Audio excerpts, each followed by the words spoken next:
Hi friends, welcome back to my channel Vanish from Recipes. இன்னைக்கு நம்ம வீடியோல என்ன பார்க்க போறோம் அப்படினா ரொம்ப டேஸ்டியான கல்கல் பார்க்க போறோம்.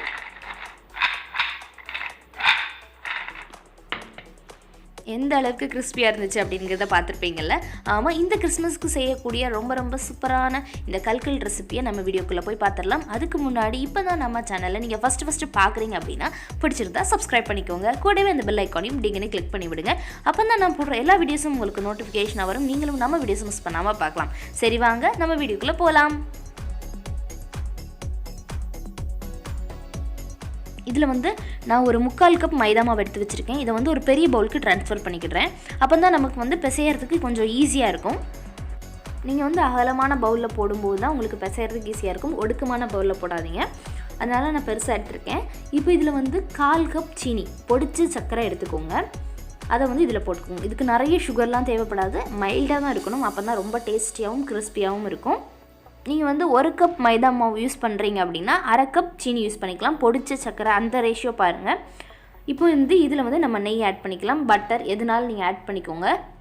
உங்களுக்கு கீ பட்டர் அந்தோட ஸ்மெல் வந்து பிடிக்காது அப்படின்னு நீங்கள் நினச்சிங்க அப்படின்னா நீங்கள் வந்து எந்த ஃப்ளேவர்ஸும் இல்லாத ரிஃபைண்ட் ஆயில் யூஸ் பண்ணிக்கலாம். ரொம்ப தேவை கிடையாது, லைட்டாக கொஞ்சமாக ஆட் பண்ணாலே நமக்கு கரெக்டாக இருக்கும். இதை போட்டுட்டு நல்லா மிக்ஸ் பண்ணி விடுங்க. அந்த கீ இல்லை பட்டர் எது போட்டாலும் அது வந்து ஃபுல் மாவுலேயும் சேர்கிற அளவில் நீங்கள் மிக்ஸ் பண்ணி விடணும். நான் நல்லா மிக்ஸ் பண்ணி விட்டுட்டேன். இது வந்து நான் தேங்காய் பால் எடுத்து வச்சுருக்கேன். நல்லா கொஞ்சம் கட்டியான பால் எடுத்து வச்சுக்கோங்க. இதுக்கு வந்து தேங்காய் பால் வந்து சூப்பரான ஃப்ளேவர் கொடுக்கும். அதனால இதில் கொஞ்சமாக தேங்காய் பால் ஊற்றி நல்லா மிக்ஸ் பண்ணுங்கள். நான் தண்ணி எதுவும் ஆட் பண்ணலை, வெறும் தேங்காய் பால் வச்சு தான் நல்லா மிக்ஸ் பண்ணுறேன். இந்த மாதிரி கொஞ்சமாக ஊற்றி நல்லா மிக்ஸ் பண்ணி விட்டுக்கோங்க. இது வந்து நல்லா க்ரன்ச்சியாக இருக்கிறதுனால குழந்தைங்க நல்ல ஆசையாக சாப்பிடுவாங்க. அந்த அளவுக்கு இது நல்லாயிருக்கும். டேஸ்ட் ரொம்ப இனிப்பு இருக்காது, அதுக்காக இனிப்பு இல்லாமையும் இருக்காது. ஒரு மீடியமான டேஸ்ட் இருக்கும். இந்த பிஸ்கட்ஸ்லாம் சாப்பிடும்போது எப்படி இருக்குமோ அந்த அளவுக்கு டேஸ்ட்டாக இருக்கும். இதை வந்து நல்லா மிக்ஸ் பண்ணி விட்டுக்கலாம். தேவையான அளவு கொஞ்சமாக பால் ஊற்றி நல்லா மிக்ஸ் பண்ணி விட்டுக்கோங்க. அவ்வளோதான், நம்மளோட சாஃப்டான டோ சூப்பராக ரெடி ஆகிடுச்சு. இந்த மாதிரி நீங்கள் நல்லா ப்ரெஷர் கொடுத்து அதை வந்து நல்லா அமுக்குனீங்கன்னா தான் மட்டுமே உங்களுக்கு நல்ல சாஃப்டாக வரும். இல்லைனா கொஞ்சம் ஹார்டாயிரும். அதனால் நீங்கள் நல்லா உங்களால் எந்த அளவுக்கு முடியுமோ அந்த அளவுக்கு நல்லா இதை ப்ரெஸ் பண்ணி நல்லா பசைஞ்சு விட்டுக்கிட்டே இருங்க. இந்த அளவுக்கு நல்லா பஞ்சு போல் ஆயிடணும் அந்த மாவு. ஓகே, நம்ம மாவு சூப்பராக ரெடி ஆகிடுச்சு. இதுக்கடுத்து என்ன பண்ணலாம் அப்படிங்கிறத பார்த்துடலாம். இந்த மாதிரி சாஃப்டாக எந்த விதமான பிரேக் அவுட்ஸும் இல்லாமல் நல்லா க்ளீனாக இருக்கணும் நம்மளோட டோ. இப்போ வந்து இதை வந்து இந்த மாதிரி கையில் வச்சு தேய்ச்சி விட்டுக்கோங்க, இல்லை இழுத்து விட்டுக்கோங்க. வந்து நமக்கு வந்து ஓரளவு தின்னாக கிடைக்கணும். தின்னாக அந்த பாம்பு மாதிரி நீளமாக இருக்கணும். அப்போ தான் நமக்கு கரெக்டாக இருக்கும். இதை வந்து ஒரு பிளேட்டில் வச்சு நல்லா இழுத்து விட்டுக்கோங்க. ரொம்ப ஹார்டாக இருக்கக்கூடாது, நல்லா சாஃப்டாக நீளமாக இழுத்து விட்டுக்கோங்க. இப்போ வந்து இதை நான் 2 பார்ட்டாக பிரிச்சுக்கிடுறேன். பிரிச்சுட்டு அதை சைடில் வச்சுக்கோங்க. இப்போ இந்த பாட்டையும் நீங்கள் இதே மாதிரி நல்லா தேய்ச்சி விட்டிங்கன்னா அதுவும் கொஞ்சம் நல்லா எக்ஸ்பேண்ட் ஆகும், அது நல்லா பெருசாகும். அதனால் இந்த மாதிரி டபுளாக பண்ணிக்கோங்க. உங்களால் சிங்கிளாக பண்ண முடியலை அப்படின்னா இந்த மாதிரி செஞ்சுக்கோங்க. இப்போ வந்து இதை சின்ன பீசஸாக நீங்கள் கட் பண்ணி விடுங்க. இந்த மாதிரி குட்டி பீசஸாக, இதை விட சின்னதாக கட் பண்ணாலும் ஓகே. நல்லா குட்டி பீசஸாக கட் பண்ணி விட்டிங்கன்னா தான் உங்களுக்கு ஈஸியாக இருக்கும் செய்கிறதுக்கு. இப்போது அந்த ஷேப்போடு எப்படி கொண்டு வரலாம் அப்படிங்கிறத பார்த்துடலாம். இந்த மாதிரி ஃபோர்க்கில் பின்பக்கமாக திருப்பிட்டு இந்த மாவை நல்லா ப்ரெஸ் பண்ணி விடுங்க.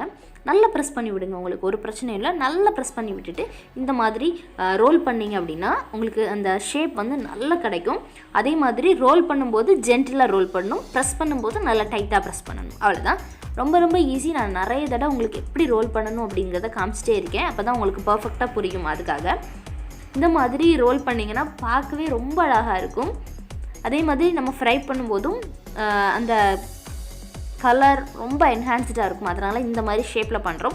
உங்களுக்கு பண்ண முடியலை அப்படிங்கன்னா நான் வந்து இதுக்கு முன்னாடி கலகலா அப்படிங்கிற ஒரு ரெசிபி அப்லோட் பண்ணியிருந்தேன். நீங்கள் பார்க்காதவங்க டிஸ்கிரிப்ஷனில் தரேன், போய் பார்த்துக்கோங்க.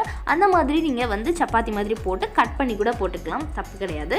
இந்த மாதிரி உங்களுக்கு அந்த ஷேப் வந்து ரொம்ப பர்ஃபெக்டாக வரும். நான் திரும்பவும் செஞ்சு காமிக்கிறேன். இந்த மாதிரி ஃபோர்க்கில் பின்னாடி திருப்பிக்கோங்க. இந்த மாதிரி நல்ல ப்ரெஷர் கொடுத்துக்கோங்க. நான் முன்னாடி காமிக்கிறேன் பாருங்கள். பின்னாடி கை வச்சு நல்லா இப்படி ப்ரெஸ் பண்ணி விட்டிங்கன்னா அந்த முன்னாடி வந்து நல்லா நீட்டிட்டு நிற்கணும். அதுக்கடுத்து நீங்கள் ரோல் பண்ணிங்க அப்படின்னா உங்களுக்கு ரொம்ப பர்ஃபெக்டாக வந்துடும். பார்த்தீங்களா, இது ரொம்ப சிம்பிள். குழந்தைங்க கூட செஞ்சுருவாங்க. கொடுத்தீங்கன்னா கடன்னு செஞ்சு எங்கள் கையில் கொடுத்துருவாங்க. அந்த அளவுக்கு ரொம்ப ஈஸியாக செஞ்சிடலாம். ஓகே, அவ்வளோதான். இந்த மாதிரி நீங்கள் எல்லாத்தையும் மாவையும் செஞ்சு எடுத்துக்கலாம். இதே மாதிரி நம்ம எல்லா மாவையும் செஞ்சு எடுத்துக்கலாம். செஞ்சு எடுத்துட்டு நம்ம எப்படி பொரிக்கலாம் அப்படிங்கிறத போய் பார்த்துட்டு வந்துடலாம். நம்ம எண்ணெயை காய வச்சுக்கலாம். நிறைய எண்ணெய் தேவை கிடையாது. ஓரளவு மீடியமாக எண்ணெய் காய்ஞ்ச பிறகு இதை போட்டுக்கோங்க. ரொம்ப எண்ணெய் கொதிக்க வேண்டாம். ஓரளவு மீடியமாக கொதிக்க ஆரம்பித்தோன்னே இதை போட்டுட்டு மெதுவாக போடுங்க. டக்குன்னு கையில் தெரிக்கும். மெதுவாக போட்டுகிட்டே இருங்க. ஓரளவு நிறைய போட வேண்டாம். போட்டவுடனே டக்கு டக்குன்னு திருப்பி விட பாருங்கள். இல்லைன்னா டக்குன்னு அந்த கலர் சேஞ்ச் ஆயிரும். போட்டுட்டு டக்கு டக்குன்னு திருப்பி விடுங்க.